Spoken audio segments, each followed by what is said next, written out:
Hello my dear students, welcome to Computer Science class. In today's video class, let us start with the second chapter, that is Input, Output and Memory Devices. The total weightage given for this chapter is 6 marks. Let us begin. What is input device? Input device is used to feed the data into the computer system.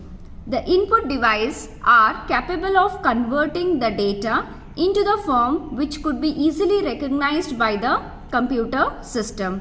That means the input device is responsible for converting the human understandable form of data to the machine understandable form. The human understandable form of data in the sense like high level languages like English.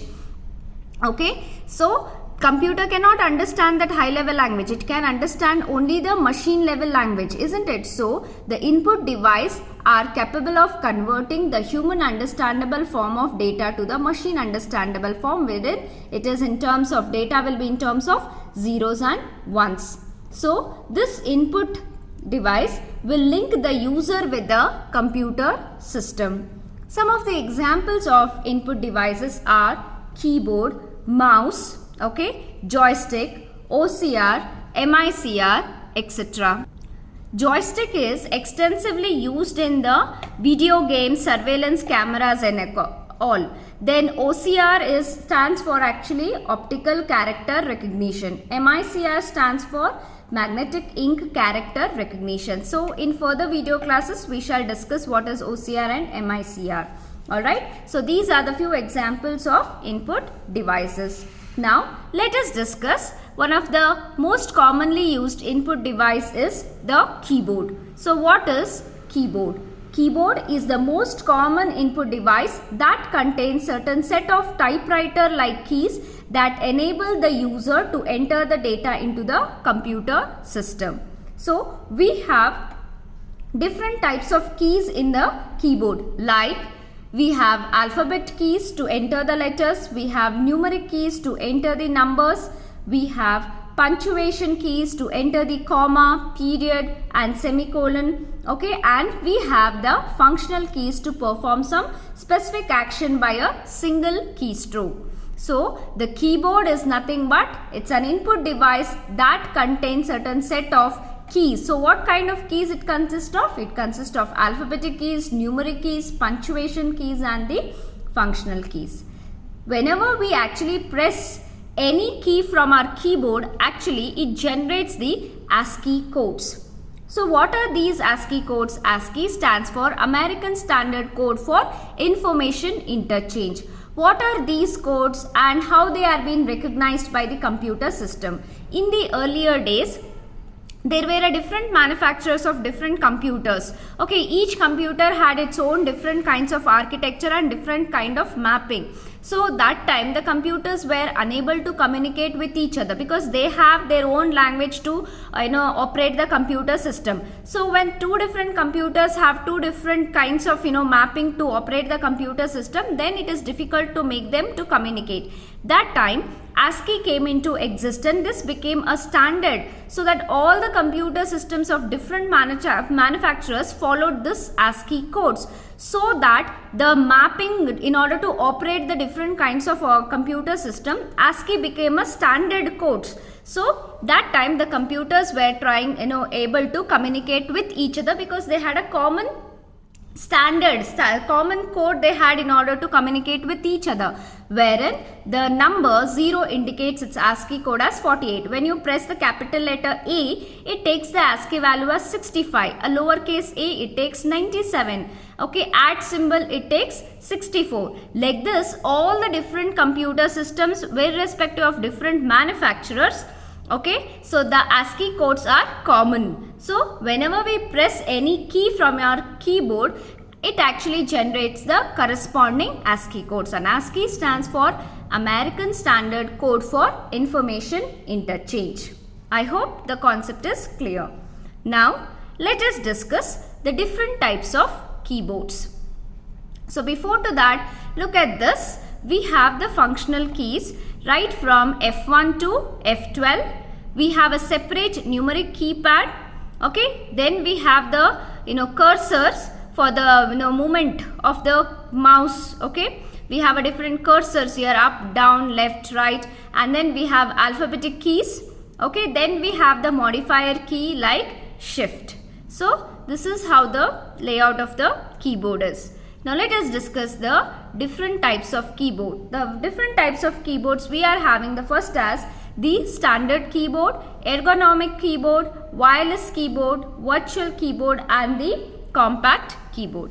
Let us discuss what is a standard keyboard. The standard keyboard is having the basic layout of the keyboard. Usually the average number of keys that are present on the standard keyboards are between 105 to 108. Okay, so earlier keyboards were having the range of 95 to 108 keys. Usually the standard keyboards, the average number of keys which would be present on the standard keyboard is from 105 to 108. And these standard keyboards are usually being referred as QWERTY keyboards. So why we have referred as QWERTY keyboards is because we have the 6 alphabets, that is Q, W, E, R, T, Y as in the first row of alphabetic keys. Therefore, the standard keyboards are being referred to as the QWERTY keyboards. I hope students the standard keyboard is clear for you. Now we shall discuss the next type of the keyboard, that is ergonomic keyboard. What does this ergonomic actually refers to? Ergonomic actually refers to the study of methods that can reduce the stress on muscles to avoid the repetitive strain injury. Actually, this ergonomic keyboard is actually mainly concentrating on the posture and the technique while working. That means while typing, so that the work could be carried out in an easier manner with the least possible strain onto the muscle or a joint organ. So actually whenever we sit for a long time for typing, there is actually carpal muscle in our hand. So there will be a lot of stress and lot of pressure onto it. So in order to avoid any kind of strain on that particular muscle, the ergonomic keyboards are being designed. So herein the keyboards are being designed in such a way that we can put least amount of stress on the fingers in order to prevent, that is, carpal tunnel syndrome. So the one who is extensively using for typing, if they are having any joint muscle pain, for the carpal muscle pain if they are having, then you can use the ergonomic keyboards. Fine.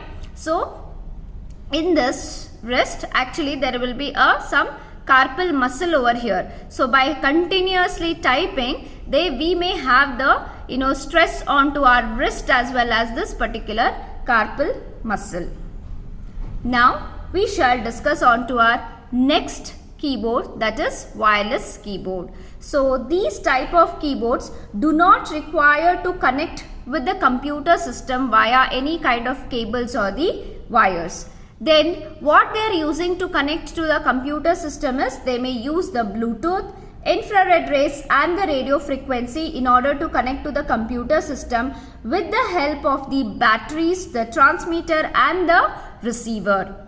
So by using all these infrared, Bluetooth, radio frequency, transmitters and all, you can easily connect your computer system with your keyboard, which is wireless. So there is no any physical connection between the keyboard and the computer system here. So you can place your keyboard from 1 to 40 feet distance so that it can have an easy contact between your computer system. So 1 to 40 feet distance, up to this particular range you can work with your computer system by having the wireless keyboard. Alright, next we shall discuss about the virtual and compact keyboards. So herein first we shall discuss about the compact keyboards. So compact keyboards are those keyboards wherein we usually don't find any separate numeric keypad like as we have seen in the standard keyboards. Okay, let me show you here how exactly the compact keyboards will look like. See here, we don't have any separate keypad at all. So they are typically used in the laptops where sizing issues make it difficult to accommodate the standard keyboard. So obviously the size of the standard keyboard will be, quite big enough. So it will be having separate keypad, numeric keypad it will be having. So these are extensively used in the laptops wherever the sizing issues are there. So the keys which have been relying here, it can use the multiple keys to carry out the functions that would perform by just a single key onto the standard keyboard. That means whatever we used to perform by using a separate key onto the standard keyboards, here we are using the multiple keys in order to perform the same function. Alright, so some models includes like touchpad that could be used instead of the mouse also. So here in the main usage of using this compact keyboard is they provide the portability during the traveling and whenever it comes for the sizing issues. Okay, they perform the portability, they offers the portability. That is why compact keyboards are extensively used in the laptops.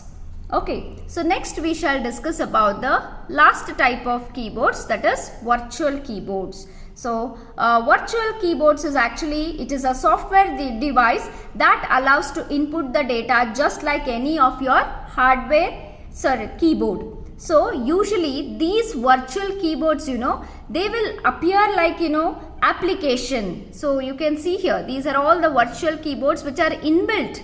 So therefore these are the software that will help you to input the data as like any other different kinds of keyboards. So usually they open up as an application and they will be controlled usually via the mouse or via the touch screen. Alright, so by using the virtual keyboards, it will make the size of the device smaller because you don't have the manually you don't have any physical keyboards. It will be built in within the device. So definitely the size of your device you can make it as smaller. So where they are exactly used, they are used in the situation concerning security. Suppose if any data has been entered into an ordinary keyboard, it will usually record the data into its keylog. So that may lead for the security risk that will be associated with the passwords or the PIN. So for this reason, many of the banks provide the facility of using the virtual keyboards in their online banking operations. Okay, even nowadays in any of your online examination also, you will find the virtual keyboards. Alright, so whenever any ordinary keyboards if we are having, for whatever the data you are entering for that particular time being, it may record the data in the keylog. So to avoid all these things, okay, we are using the virtual keyboards. I hope the concepts are clear. Now let us move on to the next most commonly used input device, that is mouse. So mouse actually stands for mechanically operated user serial engine. So mouse is an input device that actually controls the movement of your cursor onto your display screen. So mouse is a small device that can roll or navigate along the flat surface. Usually the mouse is placed onto the mouse pad. So you can see here the mouse contains actually the rubber ball here. So as in when you move your mouse, it actually rolls or navigate along the flat surface. So the ball that has been kept within this particular mouse inside, it actually touches the pad through the hole at the bottom, of the mouse. So when the mouse is actually moved, the ball rolls or position itself onto the screen. So the movement of this ball is actually being converted into the signal and those signals are being sent to the computer. Alright, so as in when you are moving your mouse, you are able to see the movement of your cursor onto your display screen. Alright, so this is the internal view of the mouse actually. Nowadays we are able to see the infrared rays, right? So herein you can see the first one part here, it actually switch detects the clicks of the left mouse button. We have the next part as switch for the middle button. Next we have the switch for the right button. Alright, then we have the fourth part like old style socket connection on the computer. Alright, so then we have the fifth part, that is this one. that chips turns back and forth mouse movements into the numeric digital signals computer can understand. See, whenever we are moving your whenever you are moving your mouse, actually the signals will be generated. So those movements will be converted into the digital signals in the sense where the data is in terms of zeros and ones. Those signals have been passed on to the computer, wherein the computer will understand and place moves your cursor movement onto your display screen accordingly. Fine. The sixth one is the x-axis wheel actually turns when you move your cursor left and right. Whenever you move your mouse left and right, actually this is the x-axis wheel actually which has been turning. So that is providing the signals. Then similarly we have for the seventh part, y-axis wheel turns when you move your mouse up and down. And this one, the eighth part, is it is a heavy rubber wheel. Alright, and then we have the ninth part as spring presses rubber firmly against the x and y axis so that they registers the movement properly.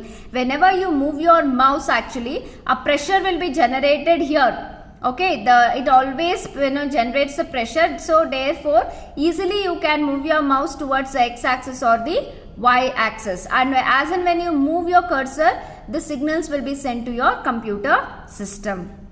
Alright, and then next we have the 10th one, electrolyte capacitor. So what is this actually? Capacitor is that holds the charge, electrical charge, and then resistors. These will actually control the flow of current. Actually it will resist the flow of the current. So these are some of the parts of your this mouse, which stands for mechanically operated user serial engine. Okay, next we have the different types of mouse. So herein we are just seeing the different types. We are not in detail discussing. So we have the manual mouse RJ, scroll mouse, USB mouse. USB in the sense universal serial bus, where the mouse is having, we can connect to our computer system through via the cable, and this is what the wireless mouse. Okay, so this is all about the mouse. Now let us move on to the next input device, that is joystick.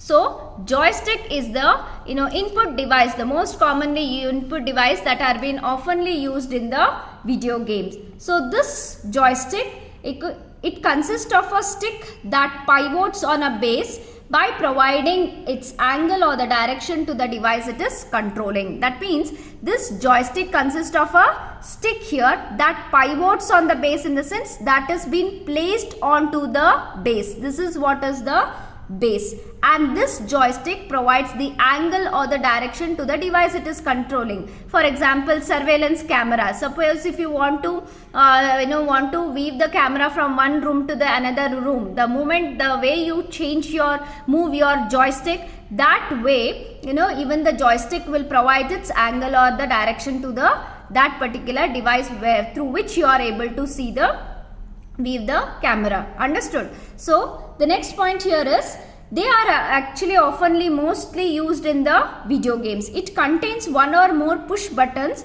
whose state could be read by the computer system. So here we have the push buttons actually. Okay, so as and when you are using these push buttons, the signals will be generated, will be passed on to the computer system. Accordingly, it provides you the angle or the direction. So a popular variation of the joystick in the modern video games is called as analog stick. So in the usually modern video games, actually we refer the joystick to be as an analog stick. So these joysticks are also extensively used in controlling the machines like cranes, trucks, okay, surveillance cameras. Cranes, in the sense they are the vehicles that carry, they are the heavy vehicles that carry the huge amount of products. So they are actually used in controlling those cranes, trucks, surveillance cameras, etc. So this joystick can also be referred as a control column, because it is the principal control device that will control many civilian and military aircraft. We can also refer the joystick to be as control column, because it controls many of the machines like military aircraft, civilian. Okay, so these are the points related to the joystick. Now let us see the different parts of the joystick here. The first one here, you can see this is actually the stick. Alright, the second one what you are seeing here, this is the base. That's why it is a device that the stick, it consists of a stick that pivots onto this particular base, I said. So the third point here is, it is actually the trigger. This is actually the trigger, the third point. The fourth point is extra buttons, which are the push buttons actually. And the fifth one is auto fire switch. So on and off, it is auto fire switch. Suppose if you are using in the video games, okay, so you all require all these buttons. Then we have the sixth one is the throttle. So this is what is a throttle. It is actually the device controlling the flow of fuel or the power supply that you are providing to this particular engine. Alright, next we have the hat, that is point of view, we can say, that is this one. Okay, so it is helpful in controlling your joysticks, which is also been referred to as, that is point of view hat. Okay, lastly we have the suction cup. So this is a suction cup. Suction cup, what it is useful is, see, whenever you place your joystick onto a table or something, it should actually holds the grip. To hold the grip, we are using here the suction cup. So this is all about the joystick. So in today's video class, we have seen what is an input device. Okay, what is a keyboard? We have discussed the different types of keyboards. We have discussed about the mouse and the joystick. So one of the important question is, okay, what is the input device? Then we have discussed the 5 marks question, what is a keyboard, and explain briefly the different types of keyboard. And next 2 questions, write the short note on the mouse and joystick. Very important questions. So the further concepts we shall discuss in our next video class. Stay safe. Thank you, students.